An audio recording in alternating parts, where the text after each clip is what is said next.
గురుగ్రహ స్థాన మార్పు వలన ధనుసు రాశి వారికి ఎటువంటి ఫలితాలు గోచరిస్తున్నాయి? ఈ మే నుండి గురుగ్రహం మేషరాశిని వదిలి వృషభ రాశిలోకి మే 1, 2024 నుండి 13 మే 2025 వరకు దాదాపు 1 సంవత్సరం పాటుగా గురుగ్రహం వృషభ రాశిలో స్థితి పొందుతుంది. దీనివల్ల ధనుసు రాశి వారికి ఎటువంటి శుభ అశుభ ఫలితాలు కలగబోతున్నాయి?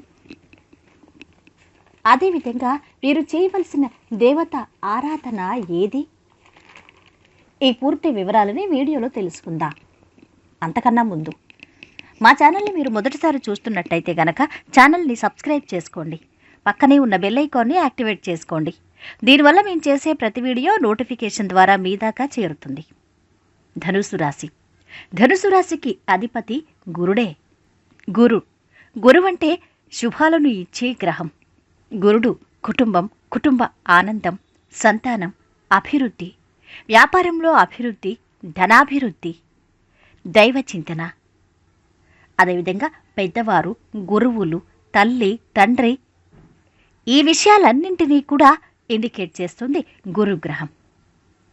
గురుగ్రహం ఎంతటి శుభగ్రహం అంటే 12 రాశుల్లో ఒక రాశి నుండి ఇంకొక రాశిలోకి ప్రవేశిస్తున్నప్పుడు ఆ రాశికి సంబంధించి నదుకి పుష్కరాలు వస్తాయి.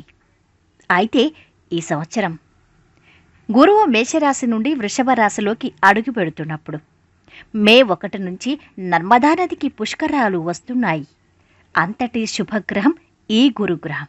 మరి ధనుసు రాశి వారికి అధిపతి గురుగ్రహమే.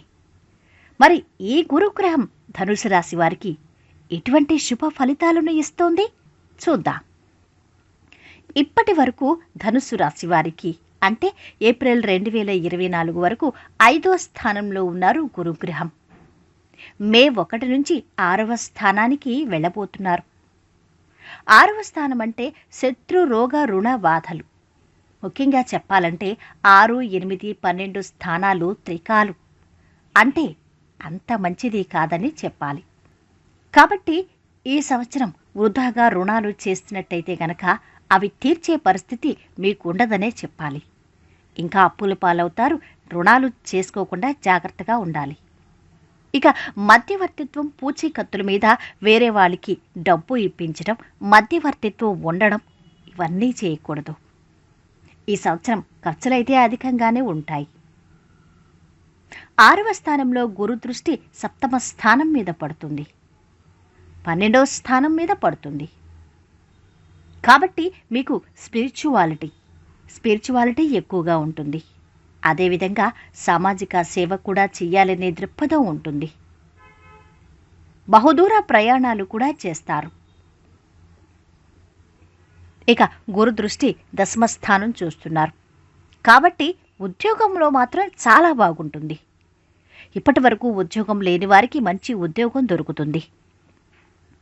అదేవిధంగా ఉద్యోగంలో మంచి ప్యాకేజ్తో మీకు జీతం ఉంటుంది.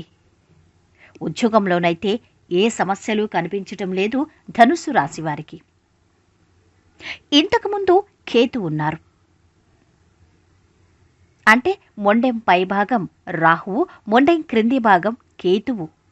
అంటే బ్రెయిన్ లేకుండా అనాలోచితంగా చేసే పనులు కేతు వల్ల ఉంటాయి. ఇప్పటి వరకు ఆలోచన లేకుండా కొన్ని పనులు చేసి ఇబ్బందులు, సమస్యలు పడి ఉంటారు. సమస్యలు ఎదుర్కొని ఉంటారు. ఇప్పుడు దశమంలో గురు దృష్టి ఉంది కనుక అభివృద్ధి ఉంటుంది.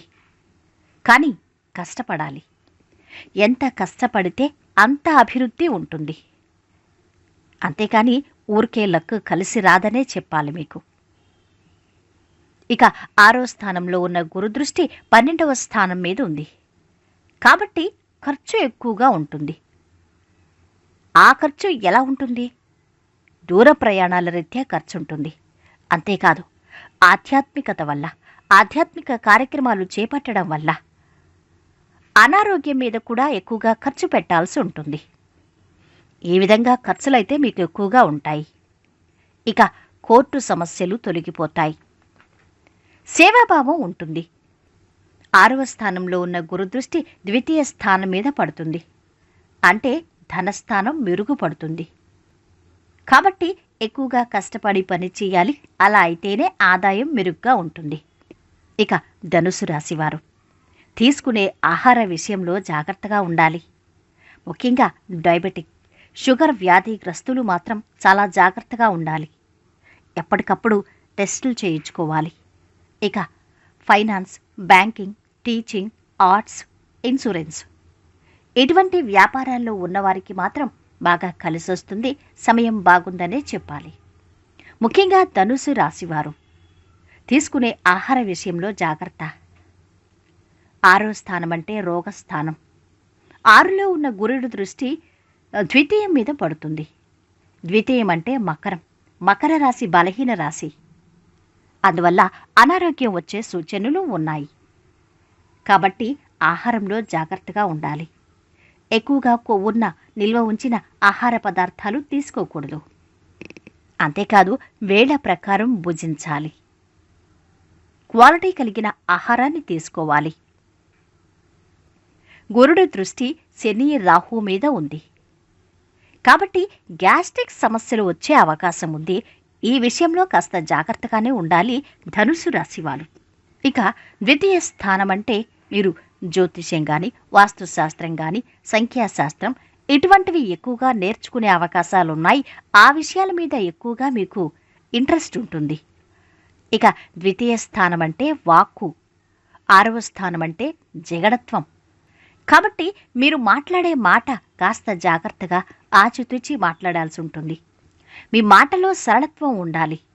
మీ మాట కటువుగా ఉండి ఎదుటివారిని ఇబ్బంది పెట్టి బాధపడేలా ఉంటే మాత్రం కొన్ని సంబంధ బాంధవ్యాలు బలహీనపడే అవకాశాలు ఉన్నాయి ధనుసు రాశి వారికి. ఇక ధనుసు రాశివారు వీరి తల్లిగారి ఆరోగ్యం పట్ల కాస్త జాగ్రత్తగానే ఉండాలి. ఈ విధంగా ధనుసు రాశి వారికి గురుదృష్టికి అంతగా కలిసి రావడం లేదనే చెప్పాలి. ముఖ్యంగా వీరి ఆరోగ్య విషయంలో జాగ్రత్త తీసుకోవాలి. ఇక ఎంత ఎక్కువ కష్టించి పనిచేస్తే అంత మంచి ఫలితాలే ఉంటాయి. అంతేకాదు తల్లిగారి ఆరోగ్యం పట్ల జాగ్రత్తగా ఉండాలి. ఇక మీ మాటలో సరళత్వం ఉండాలి. ఎదుటివారిని బాధ పెట్టే విధంగా మీ మాట ఉండకూడదు. మీ మాట పరుషంగా ఉండకూడదు. ఇవి గుర్తుంచుకోవాలి. ఇక మీరు చేయవలసిన దేవతారాధన. గురువు 6, 8 స్థానాల్లో ఉన్నారు. కాబట్టి శనగలు దానం చేయాలి. శనగపిండితో ఏదైనా వంటకాన్ని తయారు చేసి దాన్ని పంచిపెట్టాల్సి ఉంటుంది దేవాలయంలో. ఇక గురుడికి జపం, తర్పణం, హోమాలు చేయించుకోవాలి. శివారాధన, దత్తాత్రేయుని దర్శించటం ఇటువంటివి చెయ్యాలి. ఇక స్నానం చేసే నీటిలో చిటికెడు పసుపు కలుపుకొని స్నానం చెయ్యాలి. ఇక పేద బ్రాహ్మణులకు, పేదలకు సహాయం చేయాలి. దీనివల్ల శుభ ఫలితాలు ఉంటాయి. వీడియో నచ్చితే లైక్ చేసి షేర్ చేయండి. మరిన్ని వీడియోస్ కోసం ఛానల్ని సబ్స్క్రైబ్ చేసుకోండి.